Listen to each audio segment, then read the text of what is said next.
C'était vraiment une complète découverte, à la fois de la foi et d'un continent, d'un pays. Donc j'ai été impressionnée par la verdure du pays et l'accueil des gens, parce que beaucoup parlent pas anglais et ils nous dévisagent pas, ils sont vraiment très accueillants.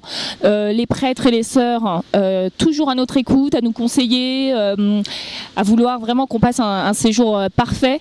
Et ça, cette préoccupation qu'ils avaient de nous, j'ai trouvé ça vraiment très très altruiste. Le matin, on aidait les prêtres dans des travaux de réparation, de peinture, de nettoyage. Et l'après-midi, on allait dans les villages avec la tribu des Goumous, donc une tribu qui a été mise en esclavage par les Éthiopiens. Et on allait faire un peu des cours de catéchisme, de l'évangélisation.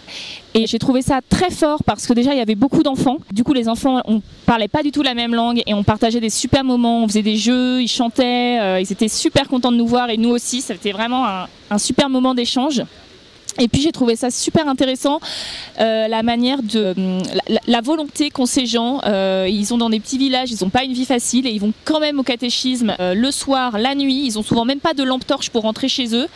Et pourtant ils sont motivés et ils partagent, ils connaissent les chants.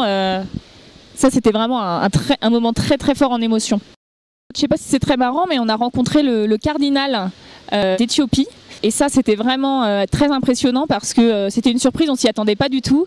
Et du coup, on était tous un peu gênés, on savait pas trop quoi faire, comment réagir. Et en fait, il s'est avéré être très très amical, à nous considérer vraiment comme ses pairs et à nous donner même des conseils de visite pour l'Éthiopie. Donc ça, c'était vraiment super, un super moment. Et on a aussi parlé un peu géopolitique. Donc ça, c'était assez étonnant, mais très intéressant aussi. Moi, je suis croyante, mais j'étais pas très pratiquante.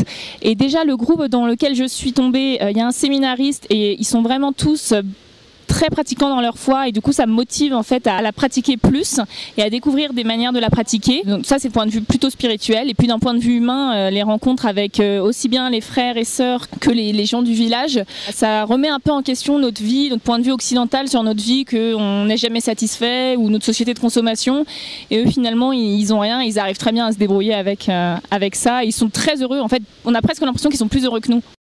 Je leur dirais de foncer, de pas avoir peur de l'inconnu ou de l'étranger. J'avais l'image d'un pays qui sortait de la famine, en retard de développement, et en fait pas du tout. Et en plus, pour vraiment apprendre à se connaître et à repousser un peu les limites de sa foi et ouvrir son esprit, c'est vraiment une expérience très enrichissante de ce point de vue-là. Et on rencontre des nouvelles personnes, aussi bien ton groupe que tu connais pas, que les gens qui te montrent le pays, très fiers de montrer leur pays et leur culture, et ça c'est un vrai moment d'échange et de partage super.